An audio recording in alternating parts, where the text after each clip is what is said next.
ఓటుకు note case ఇది చాలా మందికి గుర్తుండే ఉంటుంది. 2014-19 మధ్యలో అప్పుడు ఇక్కడ ఏపీలో టీడీపీ ప్రభుత్వం, తెలంగాణలో టీఆర్ఎస్ ప్రభుత్వం ఉన్నటువంటి పరిస్థితుల్లో ఓటుకు నోటు కేసులో అప్పటి టీడీపీ నేత రేవంత్ రెడ్డి అరెస్ట్ కాబట్టం, తర్వాత ఆయన విడుదల అయిన తర్వాత కాంగ్రెస్లో చేరటం, ఇదంతా కూడా అందరికీ తెలిసినటువంటి అంశమే.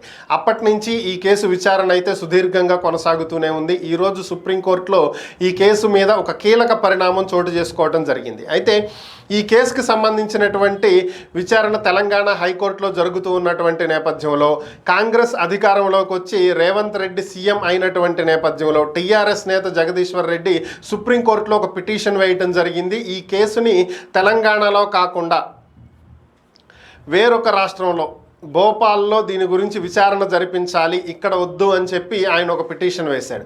దీని మీద విచారణ చేపట్టినటువంటి సుప్రీం ధర్మాసనం ఎందుకు ఈ కేసుని తెలంగాణ నుంచి వేరొక రాష్ట్రానికి మార్చాలని చెప్పి కోరుతున్నారని చెప్పి అడిగినటువంటి నేపథ్యంలో ఆయన తరపు న్యాయవాదులు ప్రస్తుతం ఆరోపణలు ఎదుర్కొంటున్నటువంటి వ్యక్తి సీఎం స్థానంలోకి వచ్చినటువంటి నేపథ్యంలో సాక్షులను ప్రభావితం చేసేటువంటి అవకాశం ఉంటుందని, లేదా తీర్పుని ప్రభావితం చేయొచ్చేమోనని చెప్పి సాక్షులను బెదిరించవచ్చని, ఇలా అనేకమైనటువంటి అవకాశాలు ఉంటాయి కాబట్టి కేసు మార్చమంటున్నామని చెప్పి సుప్రీం ధర్మాసనం దృష్టికి తీసుకువెళ్ళటం జరిగింది.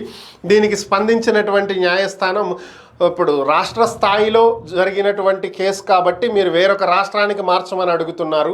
ఒకవేళ ఇలాగే ఏదైనా ఒక కేసులో కేంద్ర పెద్దలు ఉండుంటే, కేంద్రానికి సంబంధించినటువంటి నాయకులు ఉండుంటే కేసు విచారణను ప్రభావితం చేస్తారు కాబట్టి పాకిస్తాన్లో కేసు విచారణ చేయమని అడుగుతారా అని చెప్పి ప్రశ్నించడం జరిగింది.